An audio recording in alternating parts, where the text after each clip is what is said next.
हाँ स्टूडेंट, आज अपन लोग पढ़ेंगे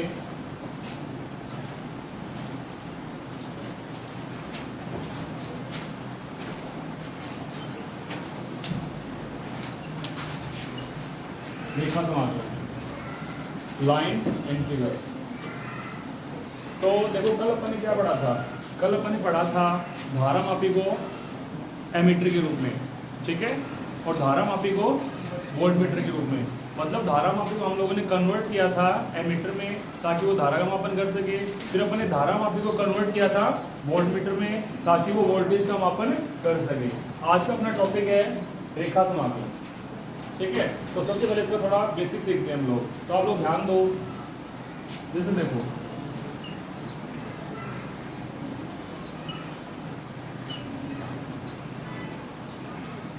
ये आपके पास कोई चुंबकीय क्षेत्र है जिसकी दिशा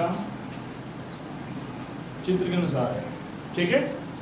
चुंबकीय क्षेत्र, इस चुंबकीय क्षेत्र में आप लोग एक पथ की कल्पना करो, एक खुले पथ की कल्पना करो। जैसे देखो इसमें मैंने एक खुले पथ की कल्पना की है, ठीक है। इस पथ की लंबाई कितनी है? माना L। इस खुले पथ की लंबाई कितनी है? एक चुंबकीय क्षेत्र में आप लोगों ने एक खुले पथ की कल्पना करी, या फिर एक चुंबकीय क्षेत्र जिसमें एक खुला पथ है, क्या है? ठीक है। इस खुले पथ की लंबाई कितनी है? L। तो माना हमने इस L लंबाई के खुले पथ का एक छोटा सा अल्पांश dl लिया। क्या किया हम लोगों ने? इस L लंबाई के खुले पथ का एक छोटा सा अल्पांश dl लिया, ठीक है। तो इस अल्पांश dl और इस चुंबकीय क्षेत्र B का अदिश गुणनफल क्या होगा? Vector B dot vector dl, ठीक है। इस L लंबाई के खुले पथ के छोटे से अल्पांश dl और चुंबकीय क्षेत्र B का अदिश गुणनफल क्या है? Vector B dot vector dl, ठीक है।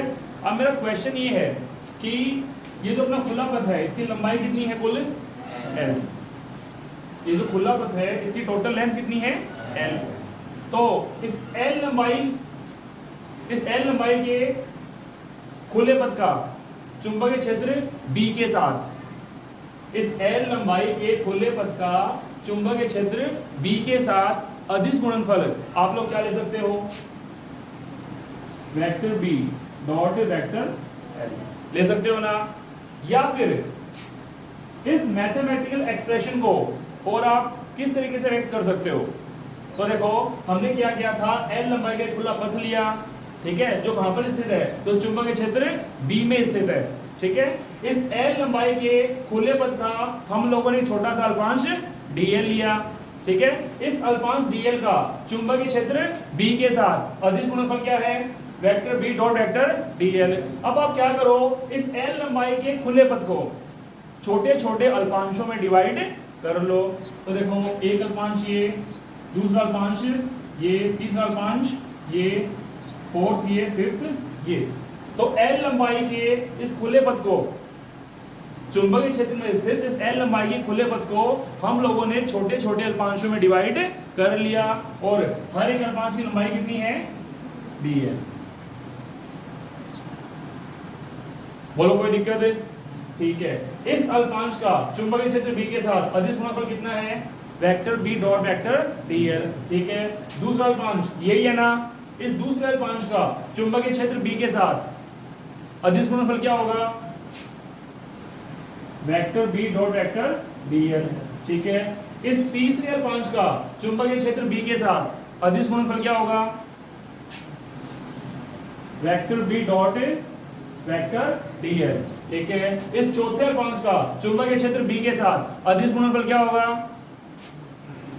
Vector B dot vector dl, ठीक है। इस पांचवें अल्पांश का चुंबकीय क्षेत्र B के साथ अदिश गुणनफल क्या होगा? Vector B dot vector dl, ठीक है। अब इस L लंबाई के खुले पथ का चुंबकीय क्षेत्र B के साथ, चुंबकीय क्षेत्र B के साथ अदिश गुणनफल क्या होगा? आप क्या कर सकते हो? 1 2 3 4 5 इन पांचों अल्पांशों के कारण चुंबकीय क्षेत्र B के साथ अदिश गुणनफल को ऐड कर सकते हो ना? कोई दिक्कत है? ठीक है। या फिर ऐड करने का अपने पास एक सेकंड मेथड और है ना, वो क्या है? समाकलन विधि। क्या है? यस और नो? समाकलन मतलब जोड़ना, छोटे छोटे अल्पांशों को जोड़ना। यस और नो? ठीक है। तो देखो यहां से लेकर यहां तक इस रेंज में, इस रेंज में A to B, इस रेंज में हम लोग, इस रेंज में हम लोग यदि इस रेंज में हम लोग यदि सारे अल्पांशों को जोड़ दें समाकलन विधि से, ठीक है, रेंज क्या है? A to B। इस रेंज में यदि हम लोग इन सारे अल्पांशों के, इस सारे अल्पांशों के चुंबकीय क्षेत्र के साथ अदिश गुणनफल को ऐड कर दें तो L लंबाई के खुले पथ का, L लंबाई के खुले पथ का चुंबकीय क्षेत्र B के साथ कुल अदिश गुणनफल आ जाएगा ना? Is there any doubt? तो वो क्या होगा?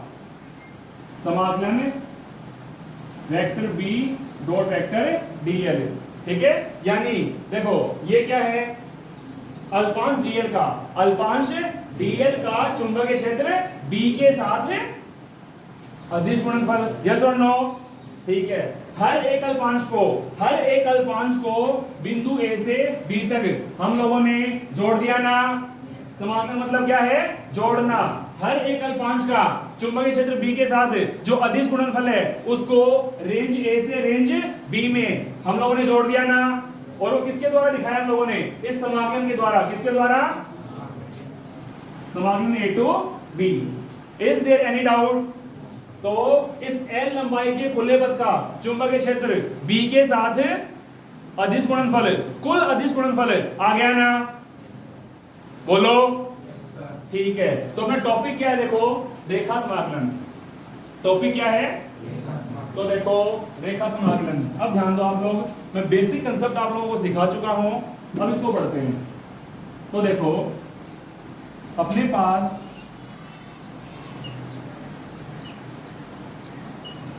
एक चुंबकीय क्षेत्र है। क्या है? इस चुंबकीय क्षेत्र में हम लोगों ने एक खुले पथ की कल्पना करी। Is there any doubt? जिसकी लंबाई कितनी है? माना L। ठीक है, और इसका एक छोटा सा अल्पांश लेते हैं जिसकी लंबाई कितनी है? dl। ठीक है, तो रेखा समाकलन क्या है? रेखा समाकलन क्या है? किसी चुंबकीय क्षेत्र में स्थित, किसी चुंबकीय क्षेत्र में स्थित किसी खुले पथ, किसी चुंबकीय क्षेत्र में स्थित किसी खुले पथ के अल्पांश का चुंबकीय क्षेत्र B के साथ अदिश गुणनफल का समाकलन। देखो दोबारा से, किसी चुंबकीय क्षेत्र में स्थित किसी खुले पथ के अल्पांश का चुंबकीय क्षेत्र B के साथ, चुंबकीय क्षेत्र B के साथ अदिश गुणनफल के साथ अदिश गुणनफल का समाकलन क्या कहलाएगा? इस पूरे खुले पथ का रेखा समाकलन क्या कहलाएगा? देखो जो सिखाया एग्जैक्टली उसी के अकॉर्डिंग डेफिनेशन बनाई है ना? एक बार फिर से डेफिनेशन में ध्यान दो। किसी चुंबकीय क्षेत्र B में स्थित किसी खुले पथ के अल्पांश का, एक बार रिपीट करो, किसी चुंबकीय क्षेत्र B में स्थित किसी खुले पथ के अल्पांश का चुंबकीय क्षेत्र B के साथ अदिश गुणनफल का समाकलन क्या कहलाएगा? इस चुंबकीय क्षेत्र में स्थित इस पूरे खुले पथ का रेखा समाकलन क्या कहलाएगा? Is there any doubt? तो जो सिखाया एग्जैक्टली उसी के अकॉर्डिंग अपन लोगों ने डेफिनेशन बनाई है ना? ठीक है, तो डेफिनेशन के अकॉर्डिंग रेखा समाकलन क्या होगा? समाकलन of vector B dot vector dl। Is there any doubt? तो इसको अपन क्या बोलेंगे? रेखा समाकलन। क्या बोलेंगे? किसका रेखा समाकलन? किसी चुंबकीय क्षेत्र में स्थित किसी पथ का। और पथ कौन सा? खुला पथ। कौन सा पथ है? किसी खुले पथ का रेखा समाकलन। Easy. Is there any doubt? कोई डाउट नहीं है। अब देखो, अब दोबारा से हम लोग एक चुंबकीय क्षेत्र एज्यूम करते हैं, ठीक है? अपने पास ये है एक चुंबकीय क्षेत्र, ठीक है? अब इस चुंबकीय क्षेत्र में हम लोग एक बंद पथ की कल्पना करते हैं। पहले अपने पास पथ क्या था? खुला पथ है। अब की बार पथ कैसा है? बंद पथ है, ठीक है? ठीक है। इस बंद पथ की कुल लंबाई कितनी है? L। कितनी है? जो किसके बराबर होगी? इसकी परिधि के बराबर, माना इसकी त्रिज्या है R। इस बंद पथ की कुल लंबाई कितनी है? L, जो किसके बराबर होगी? देखो यहां से चालू हो, यहां से चलो और वापस घूमकर इसी बिंदु पर आ जाओ। तो आप लोगों ने कुल कितनी दूरी तय करी? आप लोगों ने वृत्त की परिधि के बराबर दूरी तय की ना? इस सर्कल की सर्कमफेरेंस के इक्वल डिस्टेंस कवर की ना? ठीक है। तो पहले केस में आपके पास जो पथ था वो था खुला, और अब की बार इस चुंबकीय क्षेत्र बी में आप लोगों ने कैसे पथ की कल्पना करी? बंद पथ की कल्पना की, जिसकी लंबाई कितनी है? L। ठीक है। इस बंद पथ का हम लोगों ने एक छोटा सा अल्पांश dl लिया। क्या लिया? तो इस अल्पांश dl का चुंबकीय क्षेत्र B के साथ अदिश गुणनफल क्या होगा? Vector B dot vector dl। कोई दिक्कत है? ठीक है। इस संपूर्ण बंद पथ का, इस संपूर्ण बंद पथ का इस चुंबकीय क्षेत्र B के साथ अदिश गुणनफल क्या होगा? समाकलन vector B dot vector dl। यही होगा ना? क्योंकि इस बार ये जो पथ है ये बंद है, तो बंद पथ के लिए समाकलन में अपन लोग ये सिंबल लगाएंगे भाई, एक सर्कल का सिंबल लगाएंगे। देखो यहाँ पे अपन ने कोई सिंबल नहीं लगाया ना, इसका मतलब खुला पथ। इसका मतलब है ये किसका रेखा समाकलन है? खुले पथ का, ठीक है? यहाँ पर पथ कैसा था? बंद पथ। तो ये किसका रेखा समाकलन है? किसका रेखा समाकलन है? बंद पथ का।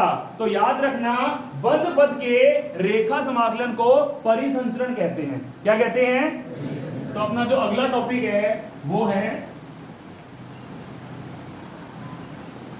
परिसंचरण। क्या है? तो देखो, रेखा समाकलन और परिसंचरण में कोई डिफरेंस नहीं है ना? रेखा समाकलन है किसका होता है? किसी चुंबकीय क्षेत्र में स्थित किसी खुले पथ का, किसी चुंबकीय क्षेत्र में स्थित किसी खुले पथ का, ठीक है? परिसंचरण किसका होता है? किसी चुंबकीय क्षेत्र में स्थित किसी बंद पथ के किसी रेखा समाकलन को ही परिसंचरण कहते हैं। तो देखो, परिसंचरण की जो मैथमेटिकल इक्वेशन है वो अपन कैसे लिखेंगे? Vector B dot vector dl। Is there any doubt? ठीक है। तो देखो, रेखा समाकलन और परिसंचरण दोनों एक जैसे ही है ना? रेखा समाकलन किस केस में बोला हम लोगों ने? किसी चुंबकीय क्षेत्र में स्थित किसी खुले पथ के लिए। यस और नो? परिसंचरण किसके लिए बोला हम लोगों ने? किसी चुंबकीय क्षेत्र में स्थित किसी बंद पथ का रेखा समाकलन ही क्या कहलाता है? परिसंचरण। इजी? ठीक है। अभी देखो, इसी सीरीज में हम लोग पढ़ेंगे एक मोस्ट इंपोर्टेंट टॉपिक जिसका नाम है एम्पियर का नियम। क्या नाम है? Ampere's law. तो ध्यान से देखो आप लोग,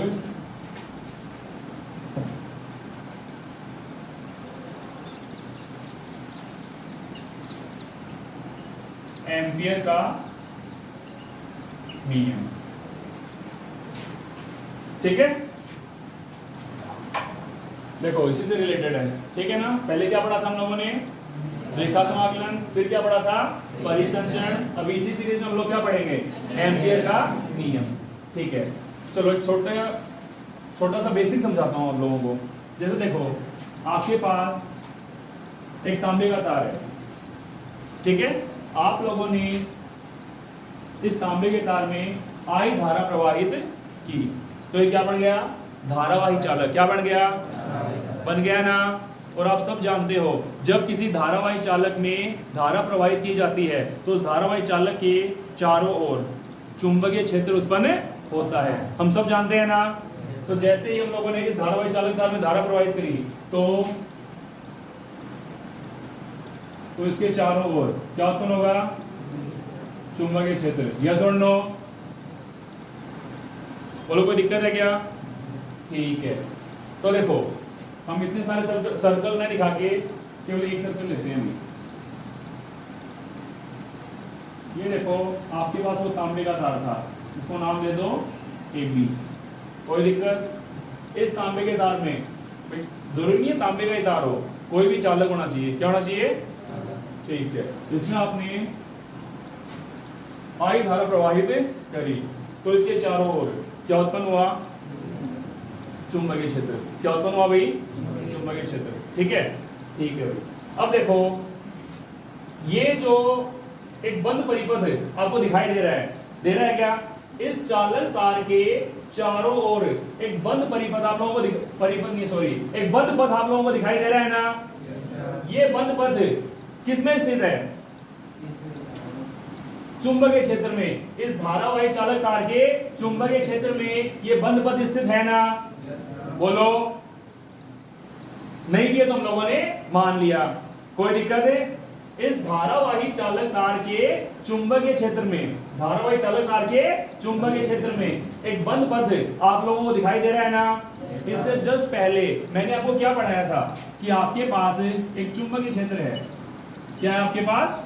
एक चुंबकीय क्षेत्र। इस चुंबकीय क्षेत्र में आप लोगों ने एक बंद पथ की कल्पना करी ना। तो मैंने आपको क्या सिखाया था? इस बंद पथ का रेखा समाकलन क्या होगा? Vector B dot vector dl का समाकलन। इस बंद पथ का रेखा समाकलन कहलाएगा ना। और किसी बंद पथ के रेखा समाकलन को आप लोग क्या बोलोगे? परिसंचरण। क्या बोलोगे? Is there any doubt? तो एम्पियर का नियम क्या है? एम्पियर का नियम क्या है? चुंबकीय क्षेत्र में किसी बंद पथ का परिसंचरण। चुंबकीय क्षेत्र में किसी बंद पथ का परिसंचरण क्या होता है? समाकलन vector B dot vector dl। Is there any doubt? चुंबकीय क्षेत्र में किसी बंद पथ का परिसंचरण बराबर होता है उस बंद पथ से गुजरने वाली धाराओं का कुल योग। देखो, बंद पथ से गुजरने वाली धाराओं का कुल योग। कुल योग कितना है? इस बंद पथ से गुजरने वाली धारा कितनी है? धाराओं का कुल योग कितना है? I। यस और नो? तो अपन क्या लिखेंगे? सम ऑफ I तथा माध्यम की विद्युतशीलता के गुणनफल के। इजी। फिर से देखो, कंसेप्ट आया ना समझ में? ठीक है। मैंने वो क्या समझाया कि आपके पास एक चालक तार है। ठीक है। इस चालक तार में आप लोगों ने आई धारा प्रवाहित करी। तो हम सब जानते हैं कि जब किसी चालक तार में धारा प्रवाहित की जाती है तो उस चालक तार के चारों ओर चुंबकीय क्षेत्र उत्पन्न होता है ना। ठीक है। इस चुंबकीय क्षेत्र में हम लोगों ने एक बंद पथ की कल्पना करी ना। ठीक है। तो चुंबकीय क्षेत्र में स्थित इस बंद पथ का रेखा समाकलन जिसको हम क्या बोलते हैं? परिसंचरण। क्या होगा? समाकलन vector B dot vector dl। ये बराबर होगा एम्पियर के नियमानुसार ये परिसंचरण बराबर होगा उस बंद पथ से गुजरने वाली कुल धारा तथा निर्वात की विद्युतशीलता के गुणनफल के। किसके बराबर होगा? ये परिसंचरण एम्पियर के नियमानुसार किसके बराबर होगा भाई? इस बंद पथ से गुजरने वाली कुल धाराओं का योग तथा निर्वात की या फिर माध्यम की विद्युतशीलता की। Is there any doubt? Easy. तो इसको बोलते हैं एम्पियर का नियम। ठीक है। तो एम्पियर के नियमानुसार किसी चुंबकीय क्षेत्र में स्थित किसी बंद परिपथ का परिसंचरण उस बंद परिपथ से गुजरने वाली कुल धाराओं तथा निर्वात की या फिर माध्यम की विद्युतशीलता के गुणनफल के बराबर होता है। इसको क्या बोलते हैं? एम्पियर का नियम।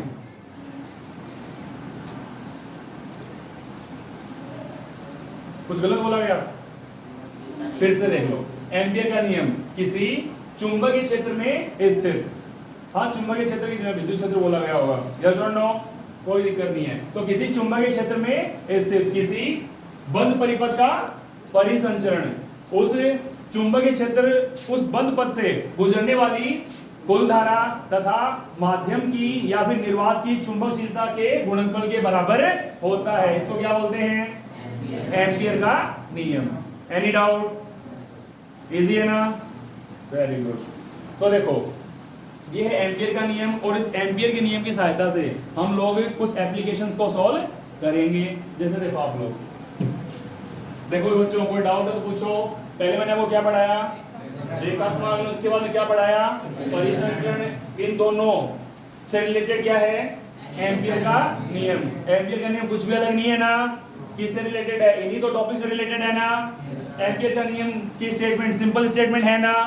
किसी चुंबकीय क्षेत्र में स्थित किसी बंद पथ का परिसंचरण उस बंद पथ से गुजरने वाली कुल धारा तथा निर्वात या माध्यम की चुंबकशीलता के गुणनफल के बराबर होता है। इसको क्या बोलते हैं? एम्पियर का नियम। तो देखो मैंने यहाँ पर किसकी चुंबकशीलता ली है? माध्यम की। किसकी चुंबकशीलता ली है भाई? लेकिन यहाँ पर माध्यम की जगह निर्वात हो तो निर्वात के लिए एम्पियर का नियम क्या हो जाएगा? समाकलन of vector B dot vector DL sum of I into mu naught. ठीक है, म्यू है माध्यम की विद्युत चुंबकशीलता और म्यू नॉट है निर्वात की चुंबकशीलता। कोई डाउट नहीं है ना? ठीक है। अब देखो एम्पियर के नियम की सहायता से हम कुछ एप्लीकेशंस को सॉल्व करेंगे। तो देखो सबसे पहले तो ध्यान दो, सबसे पहले क्या है? एम्पियर के नियम की सहायता से क्या है? एम्पियर के नियम की सहायता से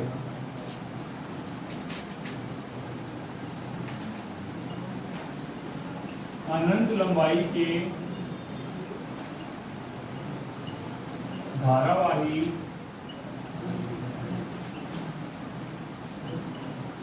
अनंत लंबाई के सीधे एवं लंबे धारावाही चालक तार के कारण चुंबकीय क्षेत्र की तीव्रता। टॉपिक ध्यान से देखो भाई, और देखो टॉपिक पहले सॉल्व कर चुके हैं क्या? एम्पियर के नियम की सहायता से अनंत लंबाई के सीधे एवं लंबे धारावाही चालक तार के कारण चुंबकीय क्षेत्र की तीव्रता। ये टॉपिक हम लोग पहले पढ़ चुके हैं क्या? बिल्कुल पढ़ चुके हैं। उस टॉपिक हमने क्या किया था? अपने बायो सावर्ट के नियम की सहायता से अनंत लंबाई के सीधे एवं लंबे धारावाही चालक तार के कारण चुंबकीय क्षेत्र की तीव्रता याद करी थी ना? याद आया क्या आप लोगों को? उस टॉपिक में हमने अनंत लंबाई के सीधे एवं लंबे धारावाही चालक तार के कारण चुंबकीय क्षेत्र की तीव्रता निकाली थी, लेकिन बायो सावर्ट के नियम का उपयोग करते हुए। और आज हम क्या करेंगे? सीधे एवं लंबे धारावाही चालक तार के कारण चुंबकीय क्षेत्र की तीव्रता ज्ञात करेंगे। किसके नियम का उपयोग करते हुए? एम्पियर के नियम का उपयोग करते हुए। कोई दिक्कत है? ध्यान दो। तो देखो अपने पास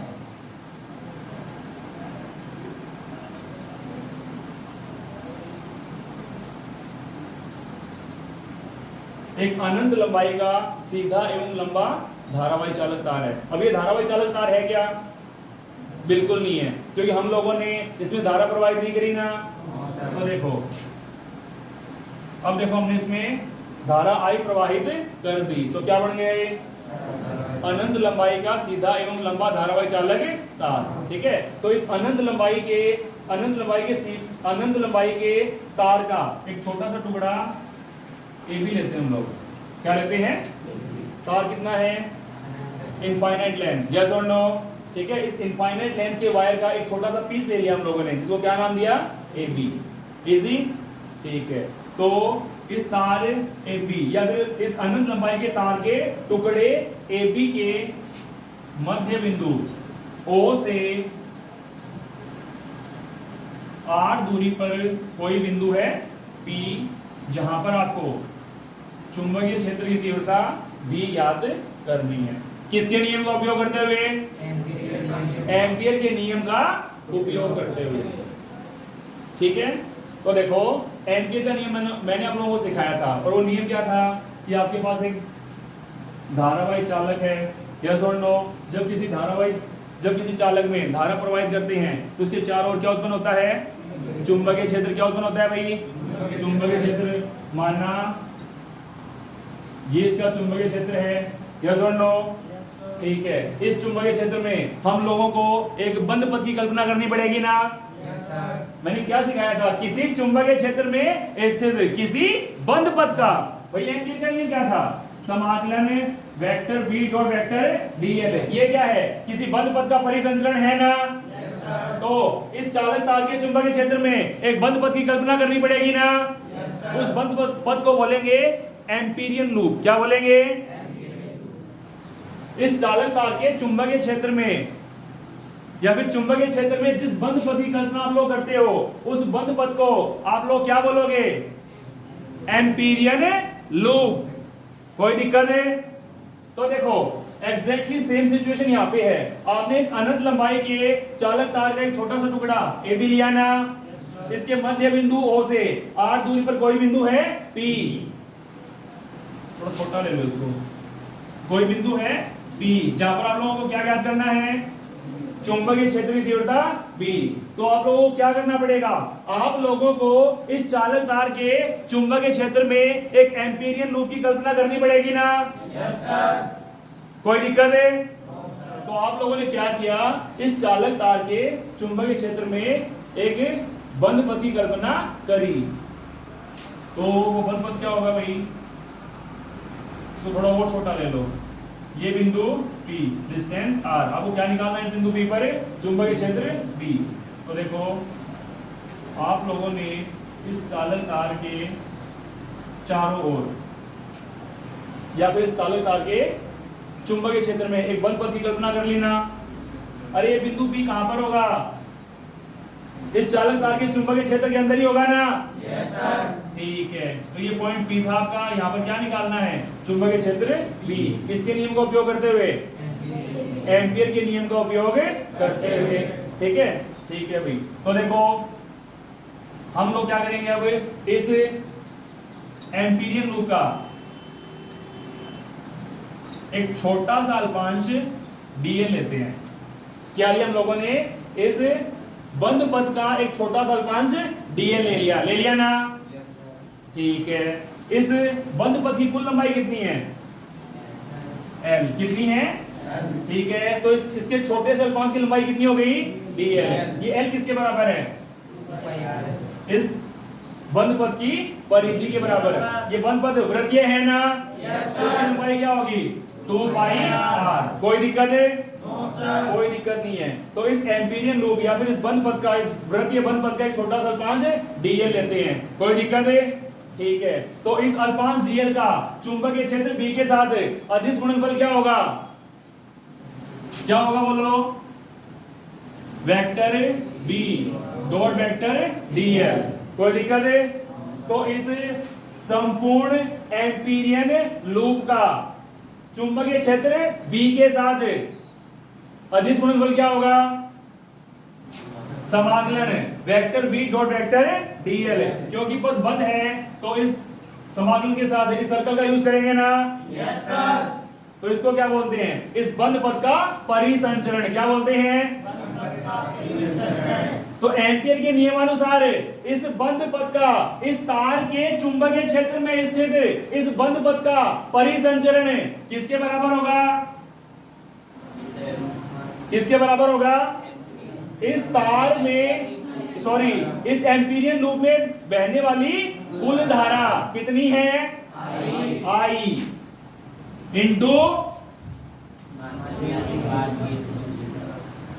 इंटू माध्यम या निर्वात की। तो मानना ये जो वायर है ये निर्वात में है, किसमें है? तो किसका यूज करूं? Mu naught. Is there any doubt? यही एम्पियर का नियम है ना? इसी का यूज करते हुए हमको इस अनंत लंबाई के चालक तार के किसी बिंदु O से R दूरी पर स्थित किसी बिंदु P पर चुंबकीय क्षेत्र की तीव्रता ज्ञात करनी है ना? बोलो भाई, एग्जैक्टली कंसेप्ट के अकॉर्डिंग ही बताया है ना? Very good. या फिर आप इसको क्या लिख सकते हो? B D L cos theta. अदिश गुणनफल है, डॉट डॉट आओगे तो क्या लोगे? Cos theta. कोई दिक्कत? कोई दिक्कत नहीं है। Into mu naught into I, equal to mu naught into I. Any doubt? Easy? ठीक है। अब देखो ये थीटा क्या है भाई? बी और डीएल के बीच में कोण। थीटा क्या है? चुंबकीय क्षेत्र बी तथा इस अल्पांश की लंबाई एल के मध्य कोण। तो आप लोग ध्यान दो बी और डीएल के बीच में आप लोगों को कितना एंगल दिखाई दे रहा है भाई? कितना है? देखो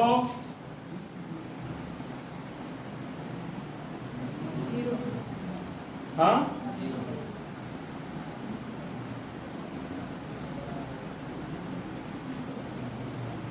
क्यों 90 दिखाई नहीं दे रहा आप लोगों को?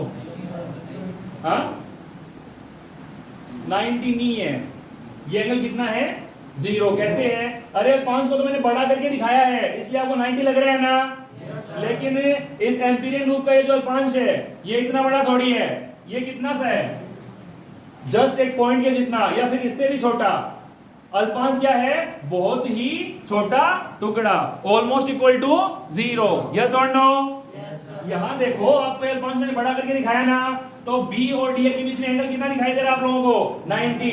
यस और नो? लेकिन 90 है क्या? अल्पांश इतना बड़ा नहीं है। अल्पांश इतना छोटा टुकड़ा होता है जिसकी लेंथ कितनी होती है? Almost equal to 0। तो इसको एक पॉइंट के जितना या फिर उससे भी छोटा कंसीडर कर सकते हैं ना? ठीक है। तो अब बताओ, देखो इसको पॉइंट के जितना कंसीडर किया, तो अब बताओ बी और डी के बीच में कितना कोण है? 0। थीटा कितना है? 0। यानी आप बोल सकते हो, क्या बोल सकते हो? बी समानांतर डीएल। बी और डीएल एक दूसरे के पैरेलल है ना? एक दूसरे के समानांतर है ना? तो बी और डीएल के बीच में एंगल कितना है? 0। कोई दिक्कत है? कोई दिक्कत नहीं है। या फिर बी डीएल cos 0, ठीक है, equal to mu naught into I. Easy? cos 0 की वैल्यू 1, तो ये क्या हो जाएगा? बी डीएल क्या हो जाएगा? Equal to mu naught into I. Is there any doubt? कोई दिक्कत नहीं है, ठीक है। बी को बाहर लो, अंदर क्या है? DL equal to mu naught into I. अब देखो एक अल्पांश ये ना, दूसरा ये, थर्ड, 4, 5, 6, 7, 8, 9, 10 एंड सो ऑन। इन सारे अल्पांशों की लेंथ को आप जोड़ते हो, dl plus dl plus dl plus dl plus dl plus dl and so on. इन सारे के सारे अल्पांशों की लेंथ को, लंबाई को यदि आप लोग जोड़ते हो तो किसके बराबर होगी? अरे समाकलन ऑफ dl है। समाकलन ऑफ dl क्या है? इन सारे के सारे अल्पांशों की कुल लंबाई नहीं है क्या? फंक्शन देखो, समाकलन ऑफ dl मतलब इन सारे के सारे dl को आप लोगों ने जोड़ा। समाकलन मतलब है तो सारे के सारे dl को आप लोगों ने जोड़ा ना, तो जोड़ने के बाद ये टोटल लेंथ कितनी आई? बोलो 2 पाई आर। देखो यहां से dl dl dl and so on, तो इसकी टोटल लेंथ कितनी आई? इस वृत्त की परिधि के बराबर आई ना? Yes sir. तो आप लोग क्या लिखोगे? या b इंटू ये कितना आया? 2 pi r equal to mu naught I. कोई दिक्कत है? हमको निकालना क्या है? हमको निकालना है चुंबकीय क्षेत्रीय तीव्रता B। तो B बराबर क्या आ जाएगा? Mu naught I upon 2 pi R. कोई दिक्कत है? यदि निर्वात की जगह कोई माध्यम होता तो माध्यम के लिए चुंबकीय क्षेत्रीय तीव्रता कितनी आ जाएगी? Mu I upon 2 pi R. बोलो बच्चों, कोई दिक्कत है? समझ में आया?